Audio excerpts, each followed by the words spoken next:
Hi, Natu. Hi, Ilana, how are you doing? Good. Um, just wanting to make sure I pronounce your surname correctly when I make the introduction. Is it Lauchande? Lauchande. Lauchande. Okay. Yeah. Oh, I'm trying my best. Yeah. All good, all good. Okay, so good evening, everyone. Welcome to the Futureproofing Your Career series. My name is Yolanda. I'm a career and leadership coach. Today I have Natu Lauchande with me. Natu is the ex-CTO and co-founder of Credrails, a fintech startup in Africa backed by SoftBank. His decade-long professional journey spanned 6 cities, 2 continents, and diverse roles ranging from the world's leading cloud provider to dynamic data startups. He's a data-driven technologist specializing in AI, machine learning, analytics, and distributed systems. So I know Natu is, he has co-invented a patent. He has published in journals and contributed to open source softwares. And he is an active speaker, a published author on machine learning with an international publisher. And Natu thrives in collaborative environments where passionate teams tackle complex challenges that positively impact the world. Inspired by the belief it always seems impossible until it's done, Natu strives to bring innovation and a sense of purpose to his endeavors. So I really love this last, this quote that you believe in. Can you tell me a little bit more about that? And where did that come from? Oh yeah, that's very interesting. So this is like Mandela's signature quote, like when, like you say, was fighting against apartheid in South Africa, the 27 years. So like it's actually I stole this quote from him. I should probably refer to it like so. It seems impossible until it's done. It's just like something that really resonates with me, like because really definitely a lot of things do seem very hard before they are suddenly done magically. Yeah. Right. Can you share one example of, things that went that way that seemed impossible and then later was magically done? Yeah, that's a hard question. So like that's what I feel in most of the projects that I'm involved. Like let's say I would say like writing the book or solving like or writing software. Sometimes it seems like it's impossible and it's just a very hard project to crack down just Yeah. because the nature of complexity. Like let's say, particularly like let's say, I would say the book. It's like I signed the book because it seemed like an interesting topic, but it seemed like almost impossible to get through the process. And while in the process, it was just so daunting and so draining. But like suddenly, after some time, it was not that. Well, so how did you actually get started if you were seeing that as all Sure. possible? Oh yeah, so how did I get started? So like yeah, I'll go many years ago, maybe when I was, I don't know, 9, 10 years old, as everyone that wanted to look to like I enjoyed computer games and Mm. I started being curious like how this works. Like I want to create my own games. So I entered the rabbit hole of the internet and trying to understand how to create games while I was still in like let's say middle school, I would say. Yeah. And like I was just like learning these things that I didn't understand, just complex things. I did spend hours and nights trying to understand. And then this thing, oh, like after all this part, then there is this small part of the games that's called artificial intelligence. And I got also curious, what is artificial intelligence? And at that time, it was something very simple. It was just basically the rules of the game, the AI of the game. So like, and then like, obviously I went into a rabbit hole, like over many years trying to develop games, like as a side hobby, Yeah. like in high school. And yeah, at a given point, I suddenly just, yeah, and at a given point, I was also had to make a decision around my career and went into computer science as it's obviously. But the AI thing started like because of games, and like I think serpently or magically, I landed into a neural networks article Uh, like, but I'm saying 25 years ago, maybe. Oh, no. Yeah, 20 years ago or something like that. Yeah. So I went into, like, let's say, articles that were like mentioning AI and neural networks, and then I became kind of obsessed, and it just like became like intermingled with my studies as well. And I started, like finding it interesting, and I obviously like could never get a job at writing video games as I wanted, and started my career working on normal software development, and like founded a startup doing software development. My initial intention was to create a games company, but it revealed as being something very. Sorry. Is that after you graduated, the first thing you did was to go ahead and found a company? While at school. I started at school. It was at school. Wow. Yeah. Wow. So I had this belief that it was possible to create a games company because I'm originally from Mozambique, and there were no games companies in Mozambique. So, and then I realized that because I didn't know anything about business, like it was just a very ridiculous idea and need to do day-to-day software jobs. That was just like like interesting and paying the bills. So I did spend a couple of years working on like starting like working on that startup, and 5 years or something like that.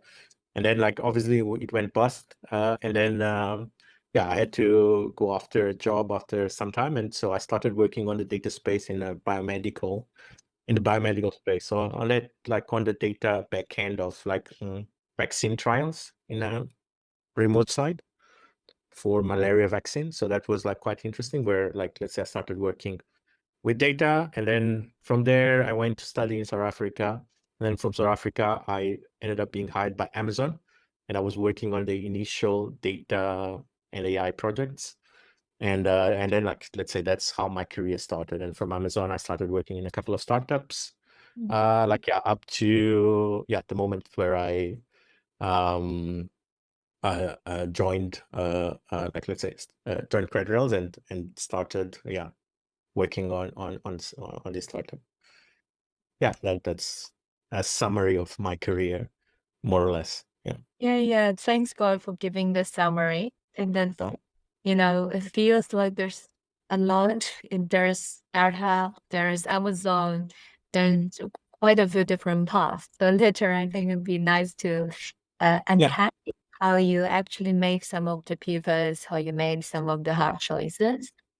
Sure. But I think if I kind of circle back a little to the main objective of today's conversation, is that a context where people, I would call us, people like me, we are outsiders of AI. At least we are people who don't deal with AI day in, day out. But with Gen AI, suddenly everyone has access to, AI. We have a lot more exposure to it compared to in the earlier phase when AI was referred to, people would know their algorithms, and we didn't know, we didn't need to know much about it, or is it so much. So this question is really for people who are insider like you, right? How do you see what is happening? Because right now a lot of people are experiencing a bit of both anxiety and excitement. So excitement about it is a new era, a lot of things are going to be done differently. Anxiety is about what does it really mean for us in terms of business, in terms of our own career. So job security, well, I still have a job right in 5 years' time. So a lot of those thoughts, and it comes back to, for me to also gather different perspectives from people in different positions, right? And I would like to understand, how do you see what is happening? Yeah, no, like I definitely have the same anxieties as everyone. Like I'm seeing it from the front line, in the sense front line in some way, not completely in the front line, but like like every business want to adopt an AI strategy, and a lot of like people are also like with some anxiety how our work will change, and as an insider on the field, I'll have to tell you, like the things are happening by the minute.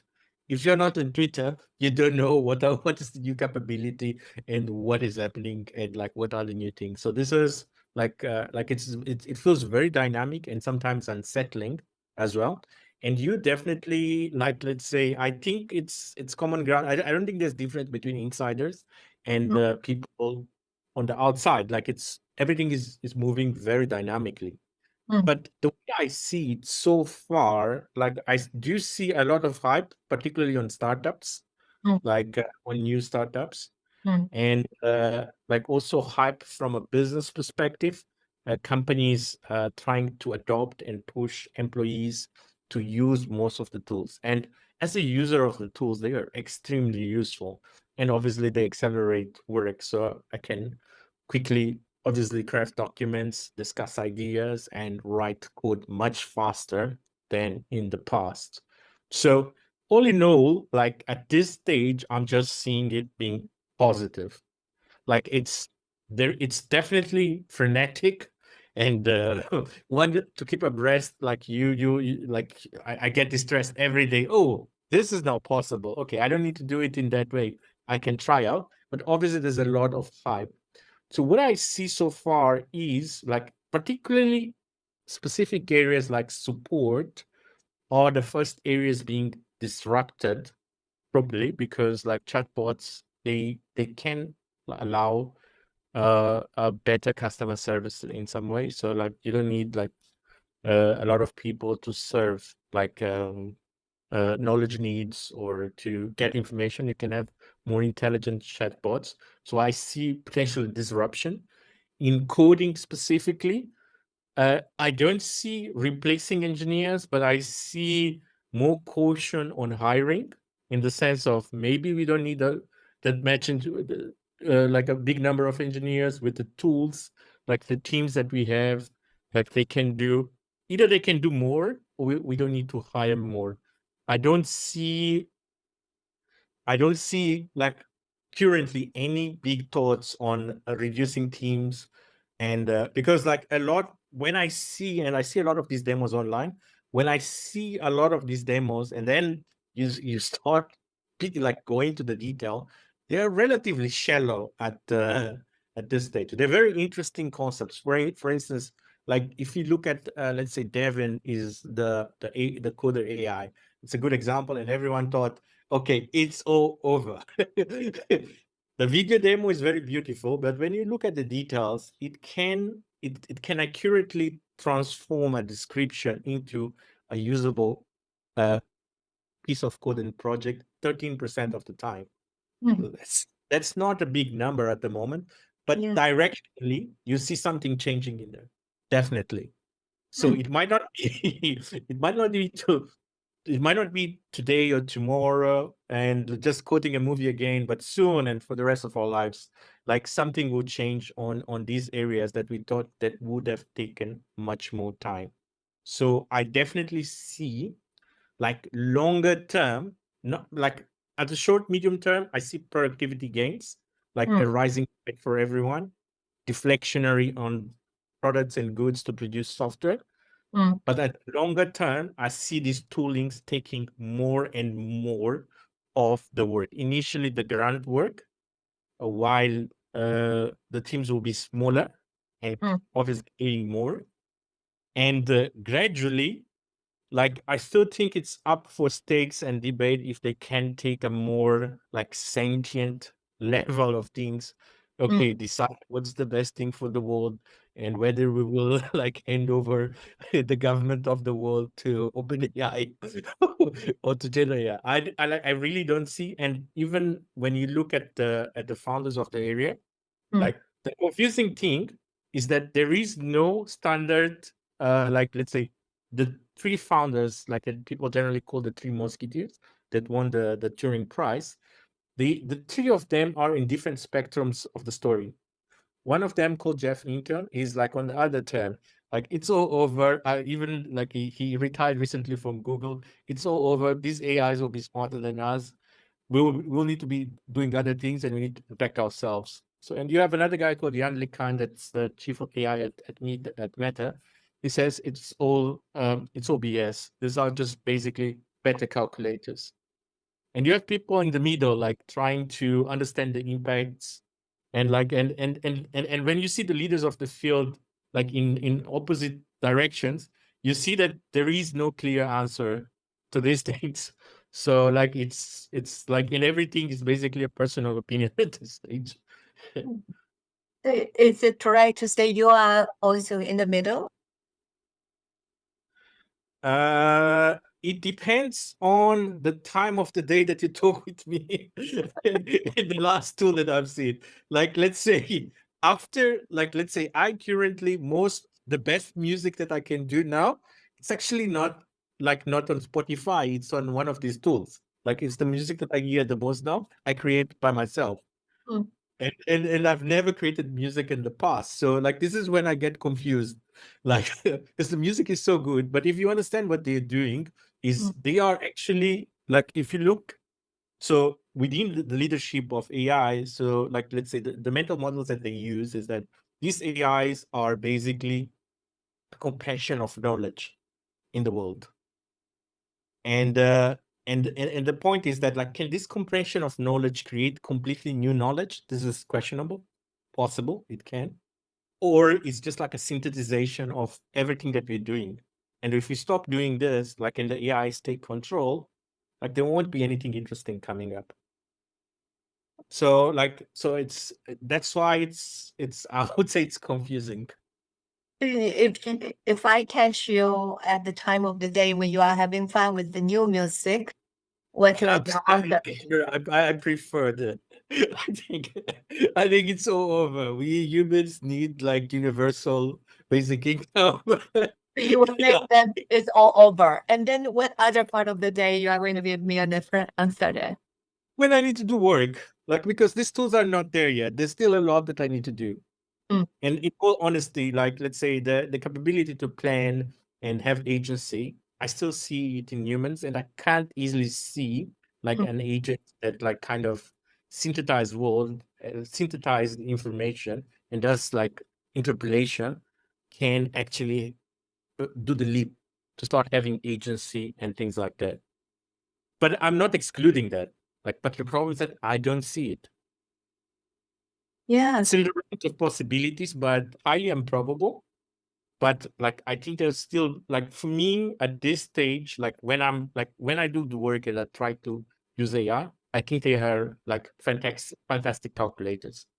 Like let's say like if this analogy makes sense. So in the past you had like human computers, like in the 40s and in World War, like most of them women, the real computers. And that's where computer science, as you know, comes from.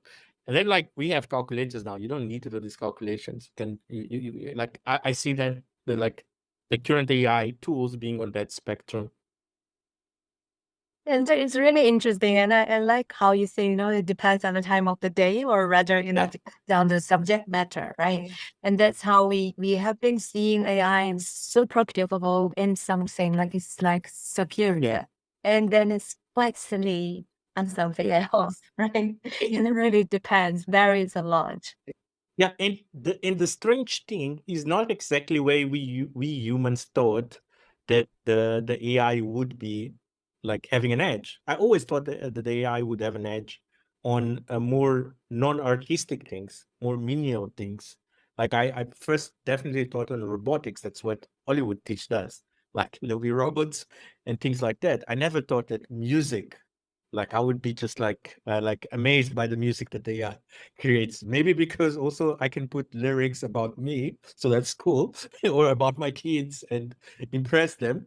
But like I don't know, like so it's like so what I'm feeling is that like it's not working as the human mind, like the normal humans thought that this would take place. Like I first thought that it would be like more secretarial tasks or less like cognitive, like I less like high level cognitive tasks, but it's happening in very strange spaces. It's in art, it's in coding, Mm. and it's like in some ways like hyper, and I would say accounting, even financial trading, like let's say. So one of my hobbies now, it has been for a couple of years, is it's a data science competition called Numerai. It's basically trading with AI. So AI is like, there's no way that a human can beat AI basically on trading, at least like basic optimizations.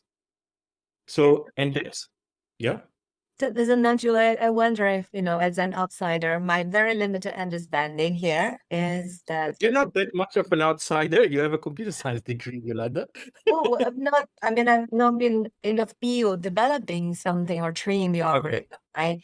And my understanding conceptually is that this AI infused, the Gen AI infused more like, a big dreamer who had a huge amount of training patterns in, like Yeah. they are given a lot of training weights and then they learn patterns. But then they are essentially who they are. They are dreamers. They kind of connect the dots in a very random and imaginative way, which is why we humans need to step in to supervise that, because these dreamers can go out of control and they just connect two dots and say, this outer pattern is under Natu, right? That's why they hallucinate so much. So that's my understanding, that it was very different from the previous generation of AI.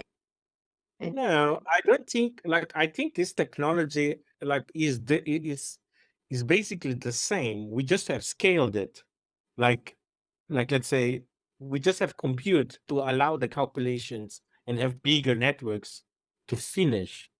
So we always had these dreamers, but I also think the dreamer effect is questionable in there.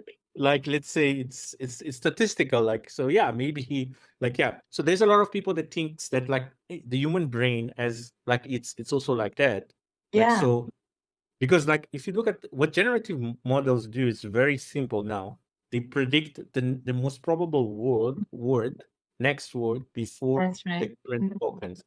Mm. So like the the bigger believers in AI think that that's probably one approach for like how the brain could work or can work. But obviously the people on the other side of the spectrum, like there's not enough context in there to actually have a mental model of the world.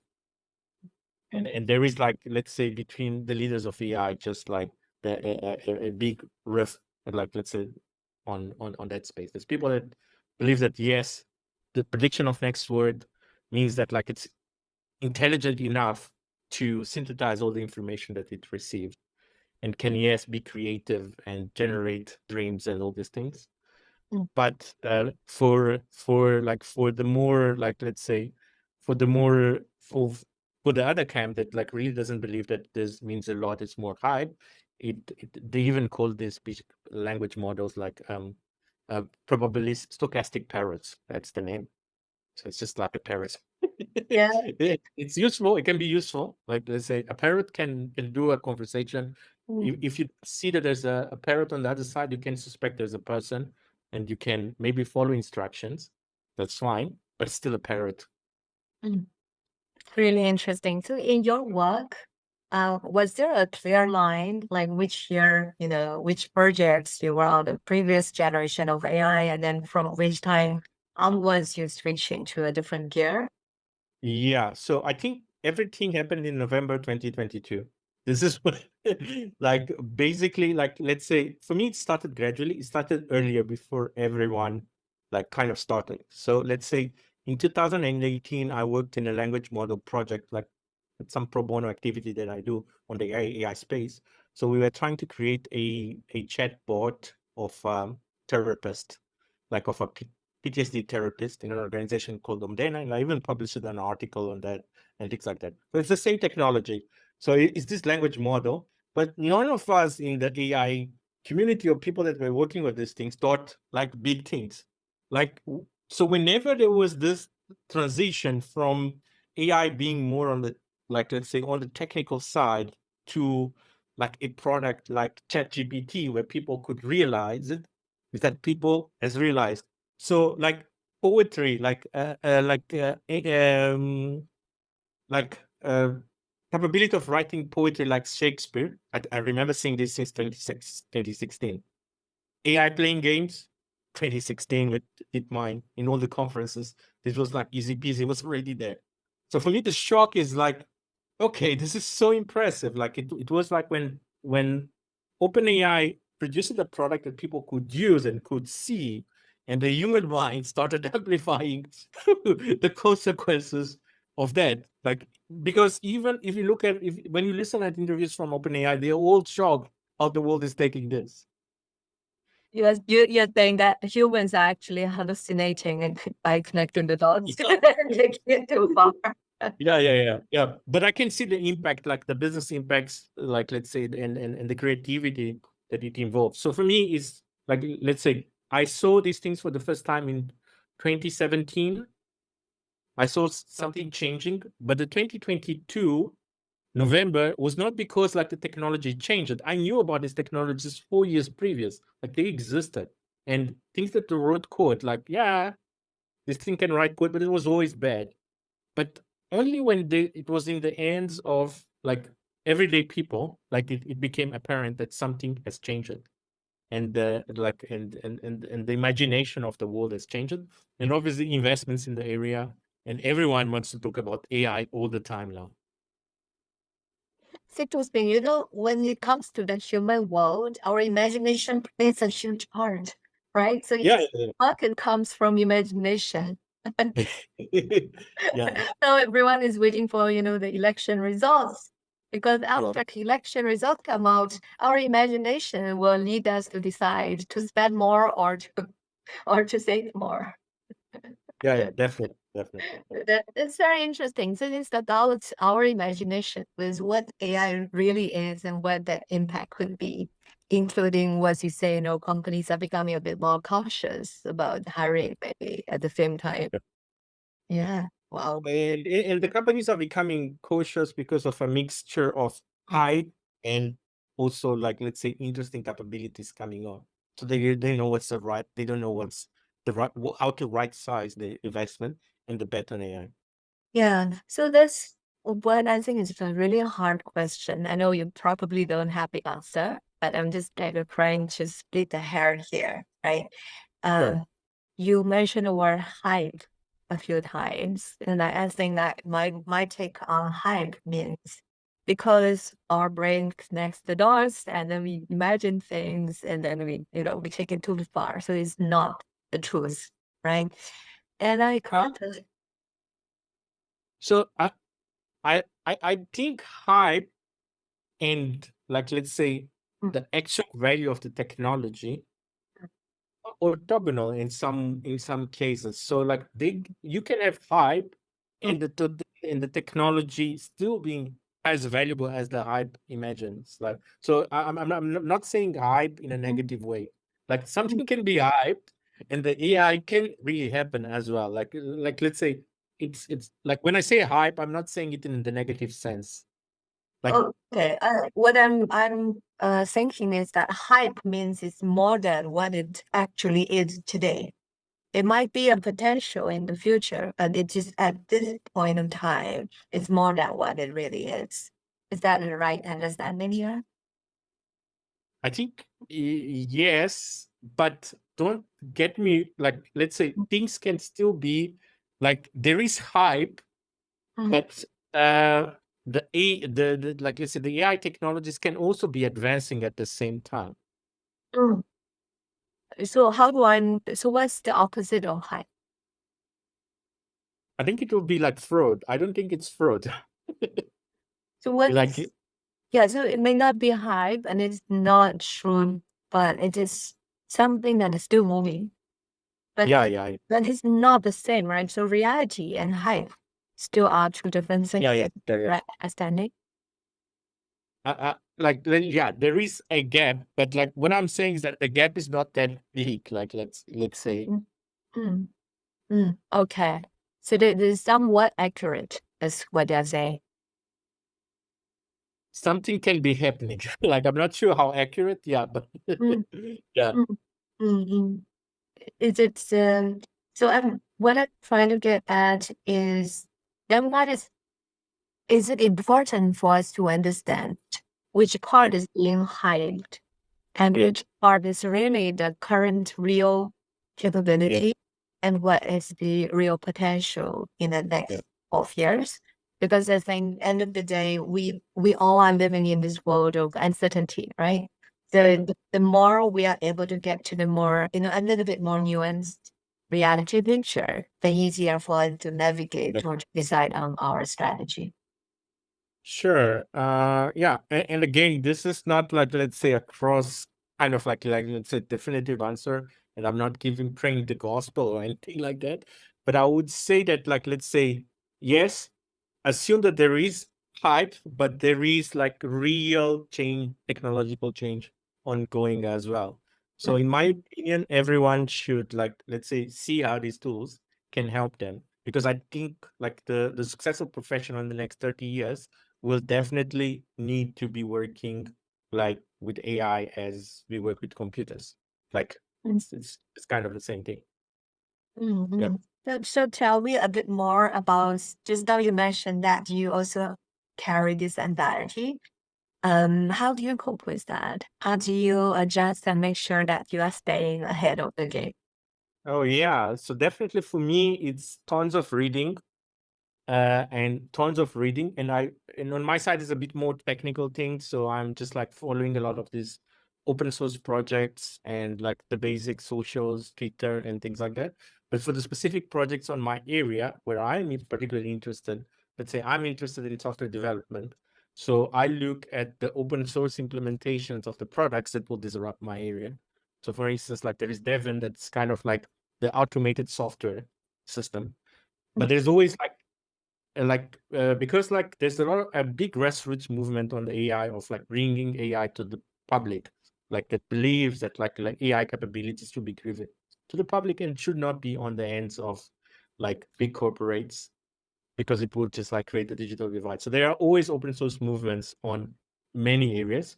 So I try to stay abreast on that area. I can't know everything, but like there are open source communities that you can always join in your area, and you don't need to always be technical. Sometimes you can just be looking at what's happening on the area. For instance, like one that I'm just following now, it's a community called Open Devon. So it's just like let's say automating the software developer.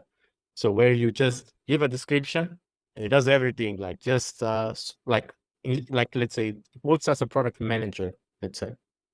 Like you as a product manager, like you just put a task and it does everything for you. Like that's the dream, but like that's what this kind of community is building, the open source alternative.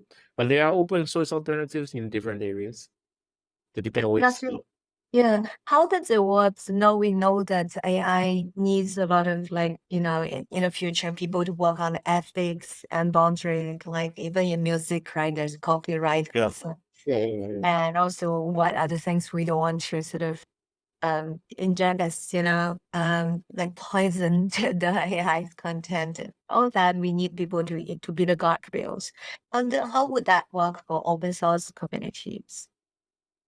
So I would think that on open source communities, that's easier to do that, because like, let's say a lot of the data sets that are used are public data sets. So like, it's just like, in the open source community, I think it's better because you can actually inspect the data. Where it's dangerous, in my opinion, is on public companies where the data sets are protected by by IP laws and corporate legal issues, where you can't see what's on the data. On that aspect, like it's a complete it's a complete kind of like gray area. You really don't know if ethics and all these important things around, even sometimes regulation, legal issues, were taken care of. There's no transparency. Exactly. So by empowering open source and contributing, you ensure a counterbalance on the world. Yeah. Yeah, I mean, otherwise companies also have their own political or other agenda behind that, right? And the AI churns out all those Yeah. content. But yeah, sorry, go Because ahead. that's what's currently happening. So what's happening is that like a company can kind of spend like let's say for instance OpenAI is spending, I don't know, $1 billion in training their model, but one good thing that is happening is that some companies are kind of creating open source models just to reduce in some way the competitive advantage of OpenAI in some way. So okay, this is now open, So they actually don't open source everything, but they open source the weights. It's just starting point. And one question that has been kind of making me quite curious, I heard some people in the tech industry say that, in the recent years, it's been um, the way of working, the way of teams becoming very different, especially the kind of attachment between employer and employee has become quite much more loose than before. So there is a lot more frictional work, even at a very senior level, etc. So I don't know if that's something you experience, and do you see that getting sort of more amplified with, the technology or AI kind of change? I think so, because management might think that, like, let's say, like employees are more fungible now. Let's say it's like my manager can think like, oh, okay, we have all these hype AIs that are saying that can do your work, and like, look at this, maybe like we can replace you with something cheaper that can work 24/7 and doesn't need to rest, and we don't need to pay all the Mm, all the bills. We just need to pay electricity and GPUs for it to be happy to work, and can work like 24 hours a day. mm, Doesn't have even sticky. mm. Yes. Great. These hypes are kind of influencing our judgment. Yeah. Particularly at the management level, because like, let's say there might not be like awareness of what is the right timing for the technology displacement. So the technology displacement will eventually happen. What you're doing now in 100 years will not make sense. Everything, I think, most of the things that you are doing with any technical tool in 100 years, we are sure that they will be different. Yeah, I would I think 100 years, right? Like I remember, yes, when I started learning computer science, some of our biggest genius, they were learning, they were still able to do DOS, and I'm like, what is that? C, It's ridiculous. right? It doesn't make Today sense. you don't need that. Just like it's already gone. It's okay. Yeah. It's- and if you know it, it can even be a liability. Like, so no one needs a development. So yeah. Yeah, and the other day I was talking to someone who was saying, in the university, students are asking students in computer science, they're like, do we still need to learn coding? And of course, there is, from our generation, the sort of most instinctive answer is, of course, you need to learn coding, at least have some idea so that you can do the debugging and, troubleshooting, right? But the other day I was reading, there's by a professor in his book saying that he doesn't know coding. But then he asked AI to teach him how to code and how to, not teach him how to code. He asked AI to code and ask AI to walk him through on how to debug. Yeah. Yeah, and then that's something like completely possible for people who actually have zero coding background to leverage on AI to close that for loop. Yeah. So you can have today startups founded by technical founders that don't know how to code. Today it's quite possible. Like, there are tools that allow you to just stitch two tools together, AI, or like, yeah. But it's that, yes, go ahead. But that's why I don't think it's only AI. It's just like normal modernization. So, for instance, I see like normal, like, let's say, normal evolution of society. Obviously, there is always that's why the hype part that I'm saying, it's also in some way related with marketing as well. Like, society will evolve naturally. Maybe with AI, we'll evolve faster in a direction, and like, and it's a catalyst. But in all fairness, I think, like, and the problem is that all predictions are up for grabs at this stage. But, Mm. like, in fairness, like, let's say, transitions in the job force are not fast. They take years, like maybe 5 years, maybe, like, so it always gives you time to prepare. So Wow. people should definitely be prepared, but like, let's say we didn't move from agriculture to industry in industrial industries in 5 years. Like it took time. So yeah. Can I just kind of make sure I'm understanding you, or there's, taking away the right learning here? It's about that it's like we all will die. But if you're not doing good, we all will die, right? Every one of us, right? But that is not so immediate. So we can't live our immediate life with that as a guidance. Yeah, yeah. Directionally, it's important to influence us. Like you like, and using that analogy, you start taking care of with what you eat, with doing exercise and all these things. Maybe now, like if we're talking in AI, you need to do much more exercise. Like you need to know exactly what's happening on your specific area, and potentially in some cases, you need to start doing new things because like there'll be more, like let's say, like high cognitive load things to do. And there will definitely be cases where, like, a specific job will not be needed. But it doesn't mean that, like, let's say you'll be jobless, maybe for some time, but people will retrain. Yeah. But people will figure this out as it's happening. Like, it's just something. It's good anxiety, but you can always counterbalance that anxiety by staying informed on your field. Yeah. So what I'm sharing is like, it is a big leap, but it's not like that huge a leap that we will not be able to catch up. So that there is still time for us to Yeah, move. It's not moving as fast as the hype goes, but it is yeah, moving fast. So try to dance along, try to, still. But I think when you said that sentence, I felt very reassured. Like, it will always give you enough time to respond to. This is yeah. not like suddenly it just comes and destroys everything and we are left hopeless, right? And just not the case. We need that level, some level of confidence to say, even for a change that big, it will take time to happen. Yep. Yeah. I think it's a good, distillation of my thinking. Yeah, I agree with you. And how do you see, let's say not in immediate terms, but in, let's say, midterm, where the impact is being felt a lot more, where displacement would be already happening, right?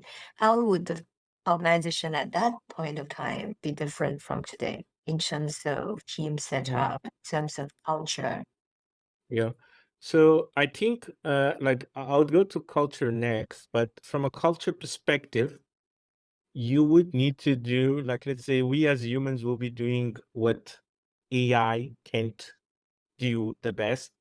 I think it will be more like if we look at IQ and EQ, we'll need to tend to the spectrum of EQ because things that are highly technically defined and are more, like, let's say, procedural and algorithmic will change.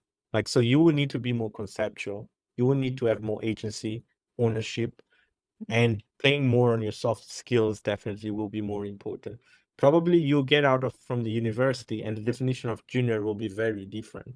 The definition of junior of the future might be a junior that thinks in new business, proposes things to the board. So I think that kind of seniority will be fast tracked because like the work on the bottom side of the company, on the grunt work, will be commoditized. Like, let's say, writing a report.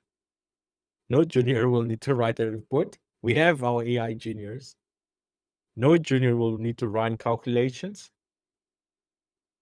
And even comparing reports, like you need to be planning new things, and again, that's where the creative part will come and like and use like these things that are unique to the humans, like let's say this EQ, emotional intelligence, because at the end of the day, humans are serving humans and the planet, and yeah.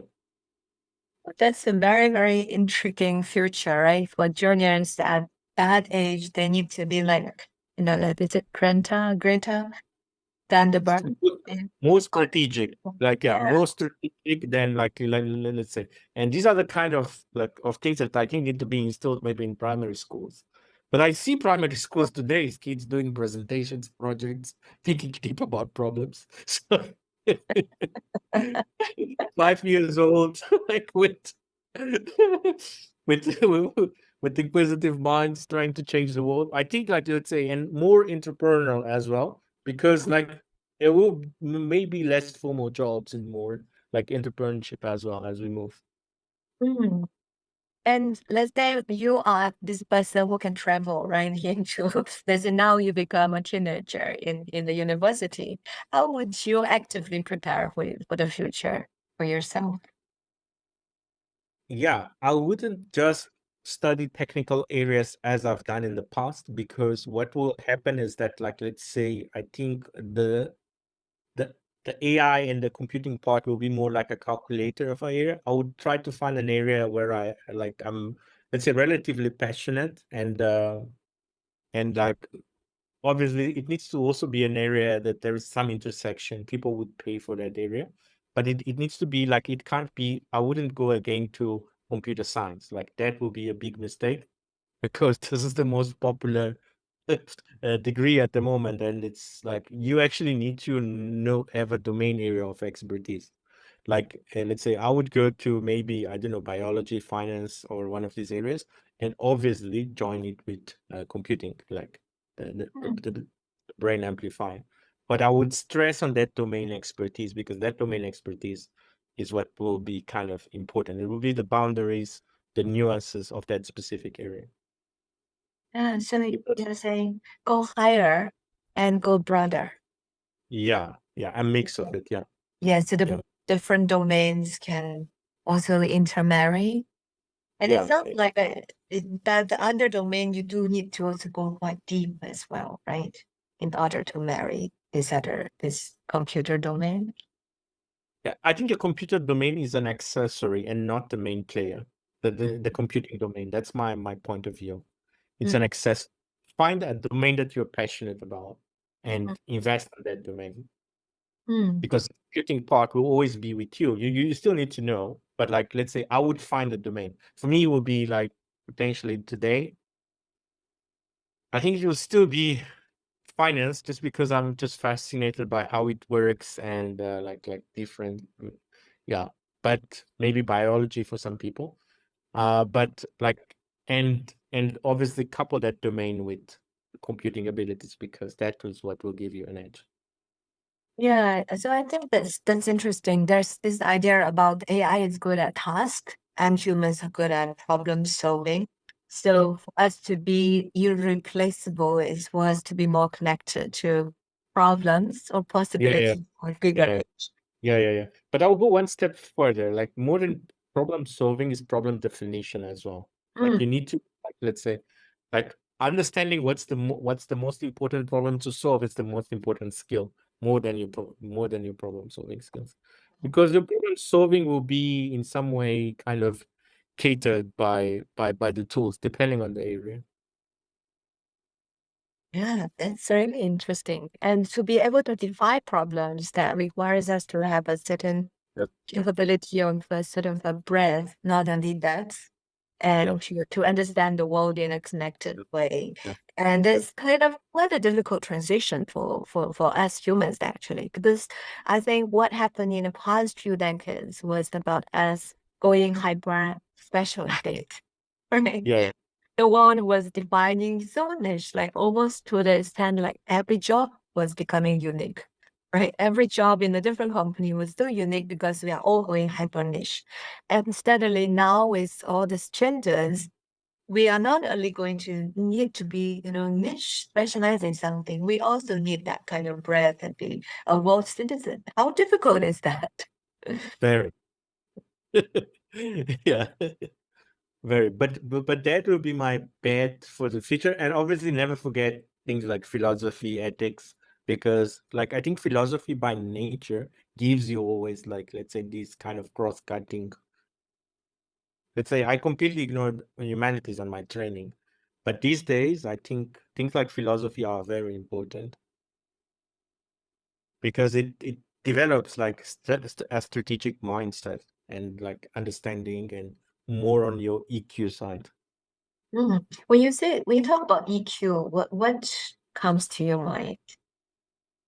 Yes, that's an interesting question. It just reminds me on the coaching sessions, but interesting. Cool.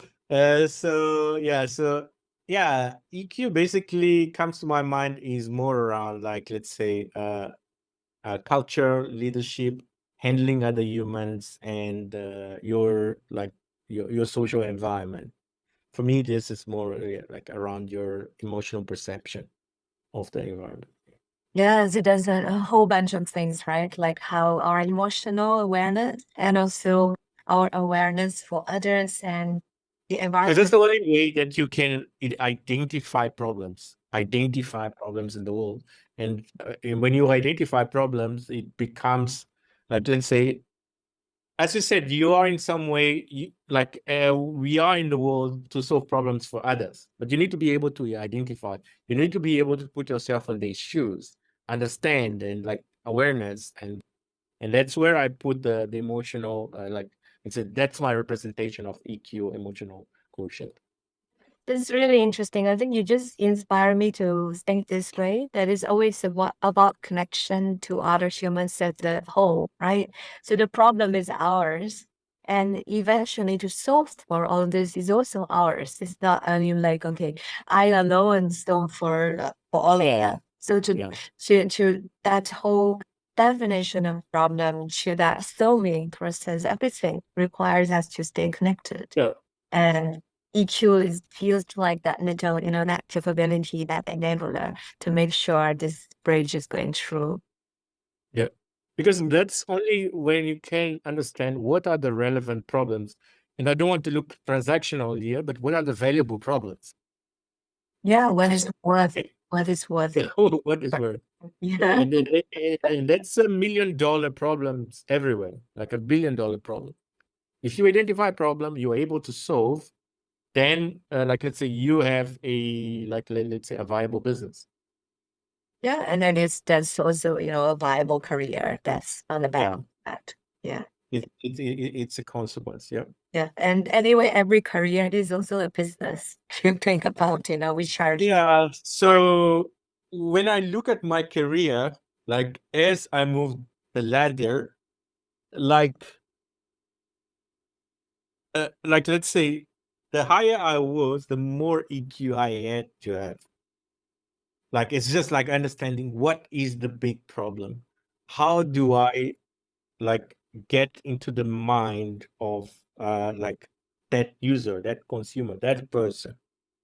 What are they really trying, like let's say, to achieve? What is their values? What is their value system? So I'm looking a bit transactional, but like I don't know if you can understand me. Like there is like a very important factor around like the emotional side, understanding, like let's say the social side, and what we generally call soft skills. And like on the tech side, we generally this are soft skills, but these are what I feel as like now that I'm just like in leadership positions is just the most important, because that's the only way that you discover what is really valuable. Yeah, this is actually very new to me. That, because having been in the tech side myself, gathering user requirement and all that, I always thought that a very rational process. But as you talk about it, I really see the value, right? To also feel, not only to hear, Yeah. analyze the user requirement, but also to feel if I were him, right? That kind of capability to dig up inside. I think that's very powerful. Yeah. Yeah, exactly. Because from a problem perspective, like let's say these are the things that I don't think they are correctly represented on the text that the AI is used to train. This is what you get from energy or from interacting with humans, with your experience with humans. So, like, I still believe that these are, like, let's say, it's statistical information that's not available on text. Like, it's that high layer that we have as humans as connections. And it can be an edge on how to or how to, like, let's say, cope with this new world. Yeah. Yeah, I think that's beautiful. And I still want to push you on the hype question. Yeah. So you said that okay, it's happening, but it's just not happening that fast yet. The timing, and I'm wondering, is it really going to happen? Do you think that AI is going to wipe us out? Is that hype going to happen someday? If you were able, if you have a crystal ball, if you try to predict the future today. I think in my head this is highly unlikely, but like let's say let's say I can have two lines of thought in my head. Like the people that I respect in the area, there is people like let's say like Jeff Hinton that really believe that the AIs can wipe us out. So like let's say Within our lifetime, our yeah, generation lifetime. These guys are like thinking 10 years. But we get to live to see that day. What would be quite interesting. Yeah.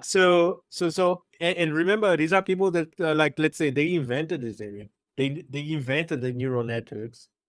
But like for me, it's like I don't think so. Like, there's like statistically, like, but this is again a very personal opinion and like devoid of any authority in the area, and it's very emotional as well. Like I don't think so. I'm seeing this as like let's say like let's say an acceleration era of automation. That's what's happening. Like it's an acceleration era of automation. And I kind of deal like regularly with AI kind of projects. And I've been dealing with it for 10 years. So it's an acceleration area. And if you talk with some of the engineers, like it's not like let's say the hype is big, but it's just an acceleration of automation. So I think it's probabilistic.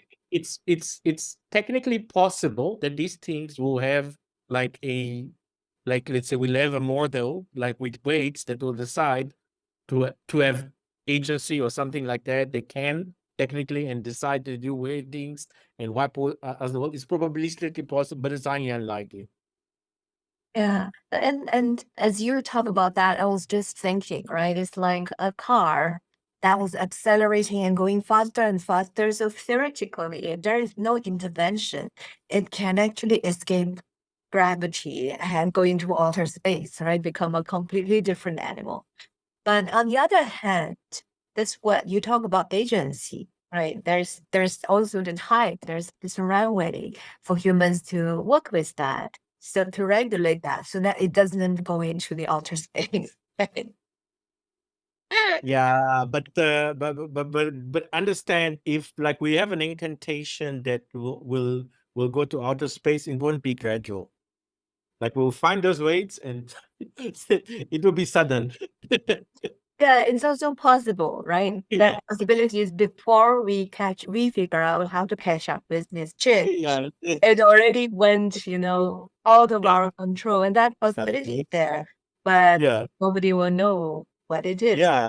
Knowledge that we can work with it, we can take agency, we can try to own it. Whether or not it will go out of control, We don't know. we don't know. Yeah, yeah, we'll cross that bridge when we get there, or when you're left.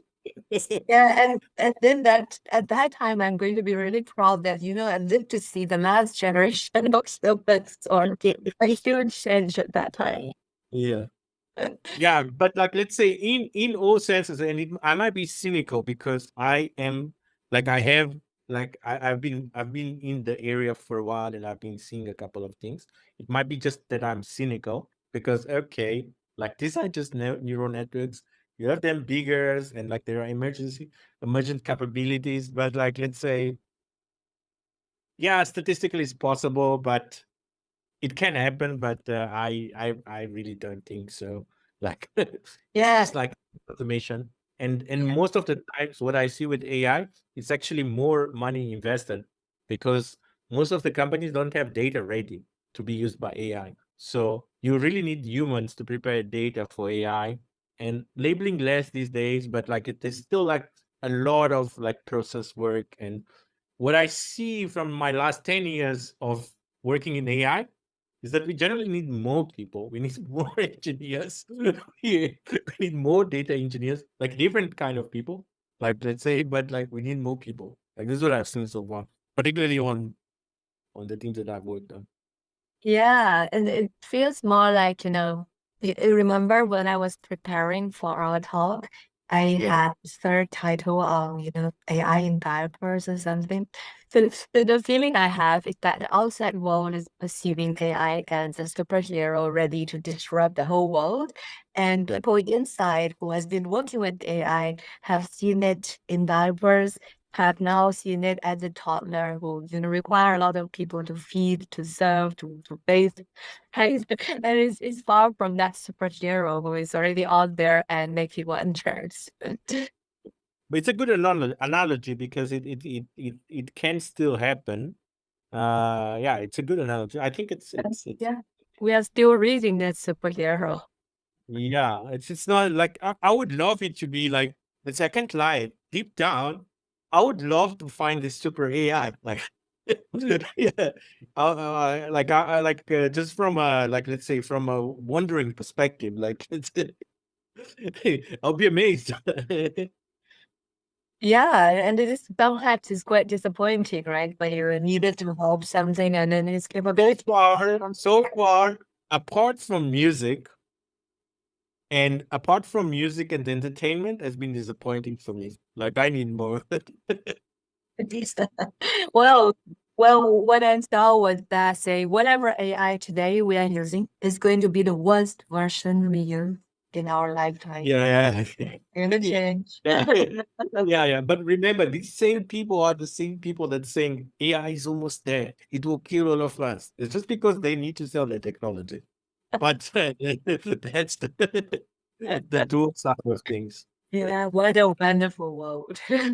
Ah, All right, thank you very much, Natu. I will stop the recording and then we can have a chat afterwards, right? Sure. And meanwhile, for the next episode will be 1 week later with the Chief Data Officer. And I will announce that talk later separately. Thank you. Thank you very much.